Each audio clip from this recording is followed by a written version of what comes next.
The over-unity of enlightenment is just like the over-unity of our free energy devices. If I get anything out of the study of over-unity, even if I never replicate anybody else's success, there may be a reason why I'm so hell-bent on studying over-unity, yet I fail to produce any over-unity device. There's an important lesson for me to learn in the study of over-unity, and that is its inherent asymmetry, its inherent requirement to be in a state of imbalance, non-balance, in order to achieve over-unity, asymmetry. And yet this is the very inherent requirement for the state of enlightenment to occur. And this is why it's nearly impossible to achieve enlightenment in the prior yugas, especially the Sat Yuga, the most purest age of human life and human existence, where the lifespan on average is 100,000 years. But in this, the Kali Yuga, the lifespan is a mere 100 if we're lucky. Imbalance abounds, adharma abounds, and yet this is the most auspicious age, according to Veda Vyasa, who has stated emphatically that thrice blessed is the age of Kali Yuga, because it is the mere use of the mantra that makes enlightenment possible. Because it already has set up a state of imbalance in our life. It's a time frame, it's not a place, but it's a frame of time in which nature is so out of balance due to our karma having accumulated and piled up on top of us, and we have avoided enlightenment all these yugas. Now is our chance to become enlightened, because the imbalance of our life is indicative of what we have to look forward to when we achieve enlightenment, which is also a state of imbalance, but a state of imbalance that counterpoises the state of imbalance of our physical existence, and our mental existence, and our emotional existence. The imbalance of enlightenment is free energy, the energy of consciousness to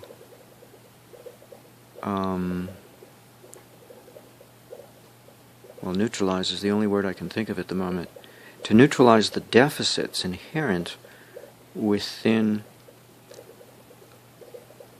the imperfections of relative existence, our physical existence, our mental existence, our emotional existence, which is fairly extravagantly pronounced in this, the Kali Yuga, the most worst age of all to live in, is the most auspicious to become enlightened, to be motivated. Because there's a lesson, and the lesson I finally get it, is that all the imperfection of the relative that I try to avoid by fixing it, instead of just accepting it, is the very foundation to motivate enlightenment, because enlightenment is the counterpoise. It's the free energy counterpoise to the relativistic deficits, the underachieving asymmetry, imbalances, deficits of our relative existence. Now, it's easier said than done, because obviously it takes a good deal of faith when you're dealing with the emotional recognition of this intellectual fact. It's not so easy to accept into one's life and achieve enlightenment. It's not that easy. I've been going at it now for 40 years, and I'm not doing too good a job. I keep throwing it away. So if I come away with anything from the study of free energy, it's this fact, that the free energy of enlightenment counterpoises the asymmetry of enlightenment, in the positive sense, counterposes the asymmetry of our physical existence in its negative sense, and counterposes it in such a way that there's such an abundance of free energy in the state of enlightenment that, the paltry deficits of our relative existence pale by comparison to the infinite, boundless, free energy of pure consciousness, fully accessible in the state of permanent enlightenment. And I don't appreciate the fact that I'm focusing and harping so much on the imperfections of my relative existence, trying to solve all its various problems with 4 different ongoing research projects, and I don't have to. I can understand I don't want to die. Okay. So I've achieved confirmation in a very visceral manner today.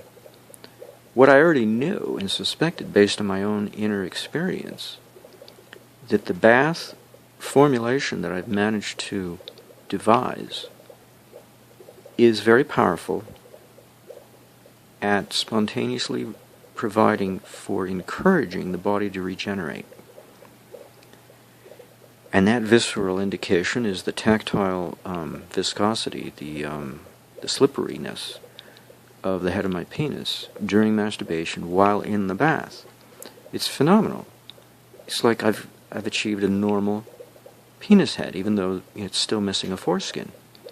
But its inner self has blossomed into the penis that I was born with. And that teaches me that regeneration is possible, and I don't have to worry about my bath formulation. It's perfect. But what I do with circuits is fairly imperfect and leaves a bit much to desire.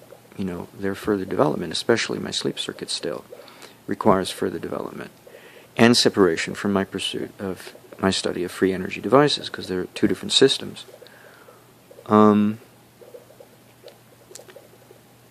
But in the realm of relationships, I really have failed, because I've failed to put my attention on the fact that there is nothing to fix in any of my relationships that I come across, and it's mostly my relationships with women that seem to aggravate my sense of duty to fix problems, to be a problem solver. But it's not a problem to solve. It's a problem to accept. Because the advantage of being in a relationship and accept the imperfections that I see in someone else, the advantage is that I accept enlightenment to make up the difference.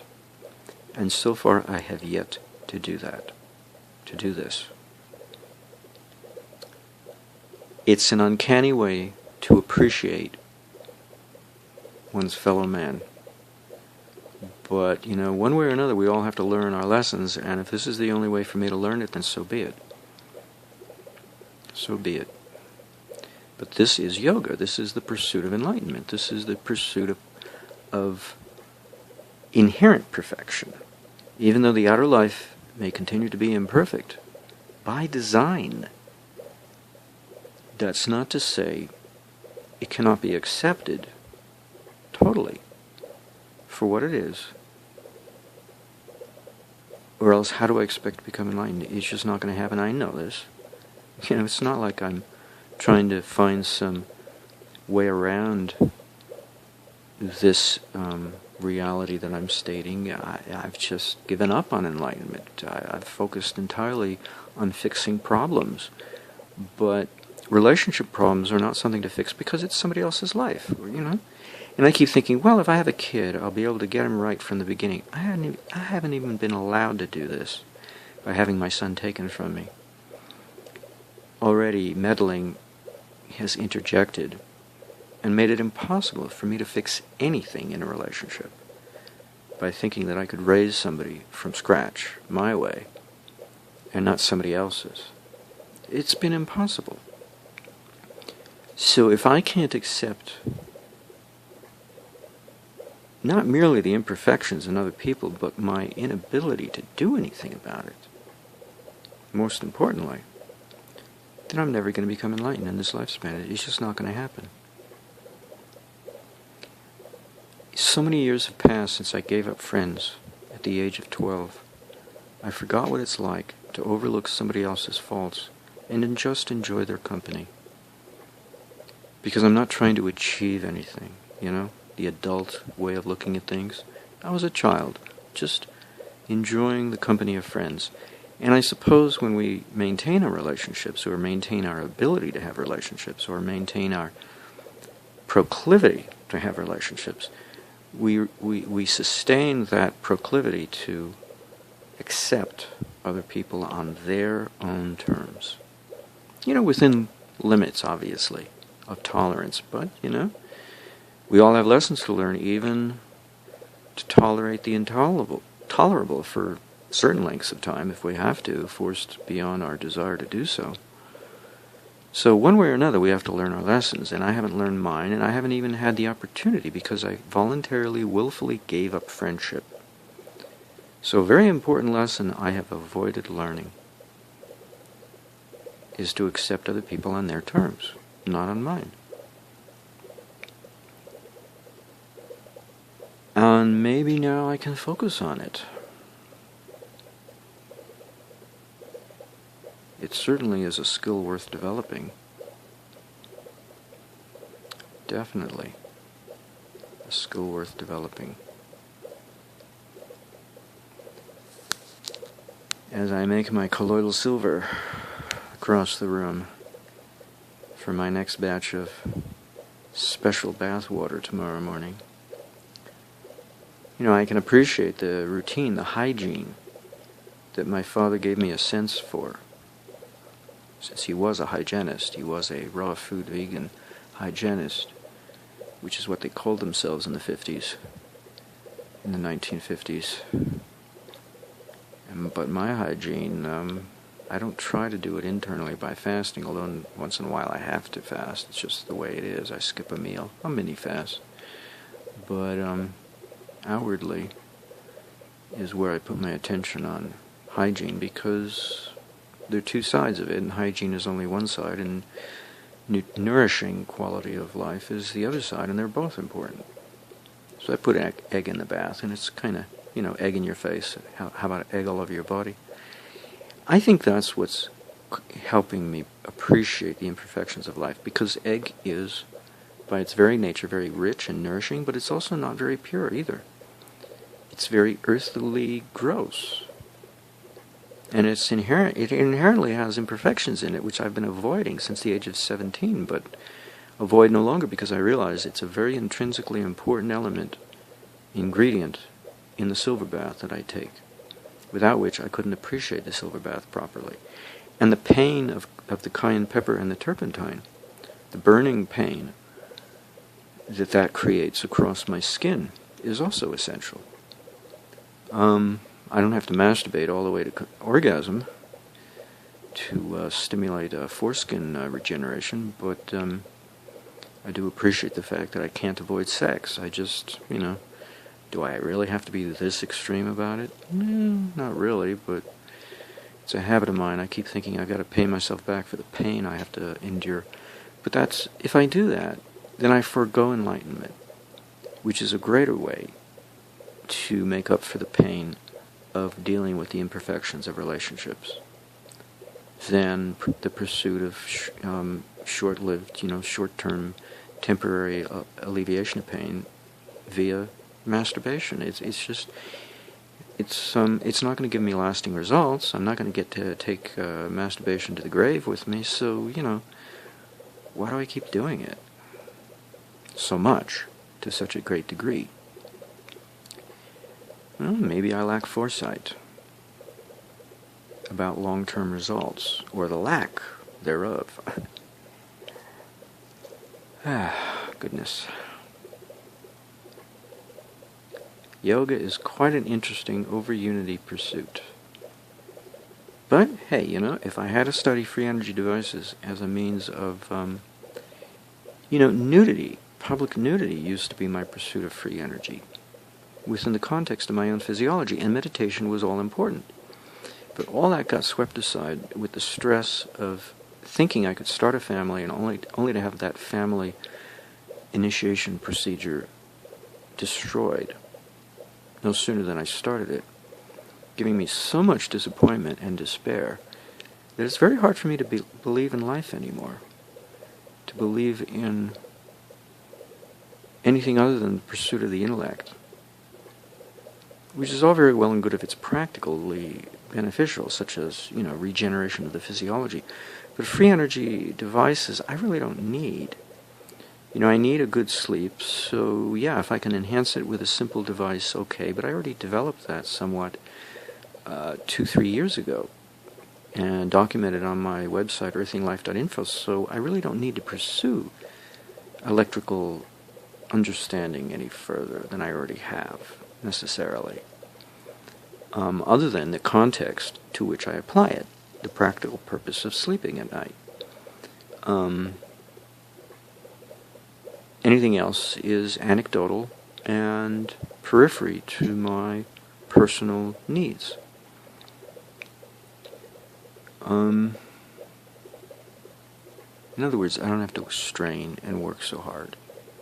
And pursuit of free energy devices is quite a strain. It's been straining me too much. And trying to fix other people's problems has been straining me too much, too. So those are two areas I gotta lay off, straining, and take it easy. My daily routine is about the only thing I get to improve upon. Tweak, a little here, a little there. How do I sleep at night? How do I bathe? How do I eat? Simple little pleasures that most of us take for granted because we pursue our lives. It's a little late for me to pursue anything else. Inasmuch as I've failed so utterly and stressed myself out so completely that it's really pointless to try to achieve too much anymore. I've created too much memory of pain, and that memory gets to me when I'm faced with the prospect of enlightenment. I collapse. But unlike Arjuna, I don't accept the solution of enlightenment. I accept nothing. It's like I end up with nothing because I accept nothing as a permanent or satisfactory solution. That's no good. That means if I were to die now, I would die with regret and resentment, only because of a misunderstanding garnered from stress.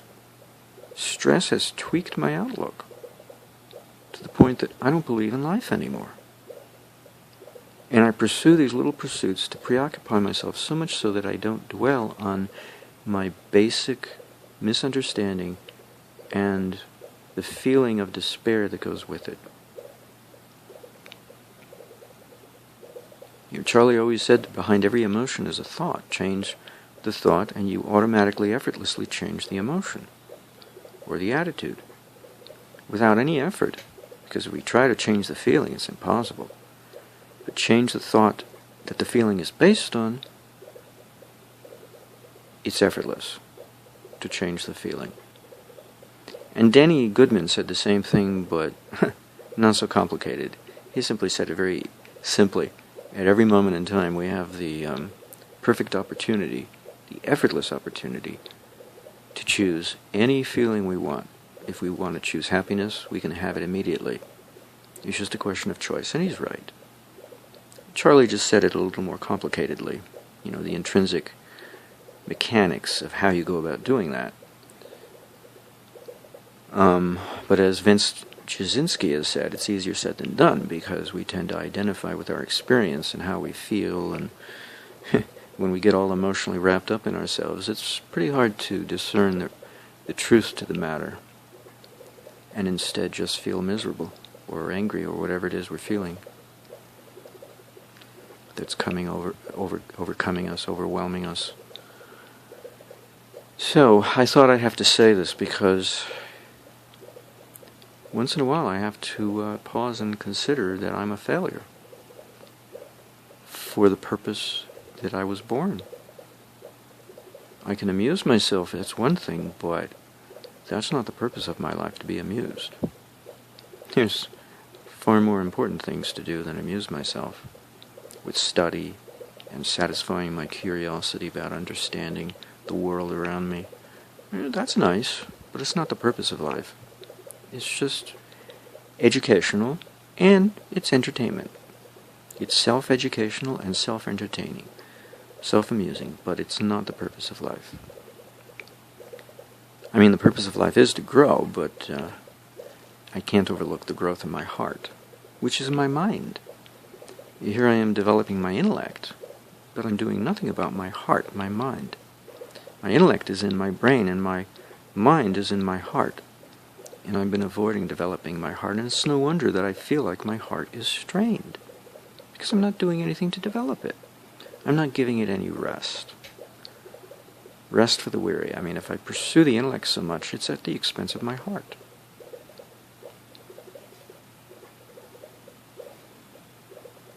All the more reason to take a break from scientific study.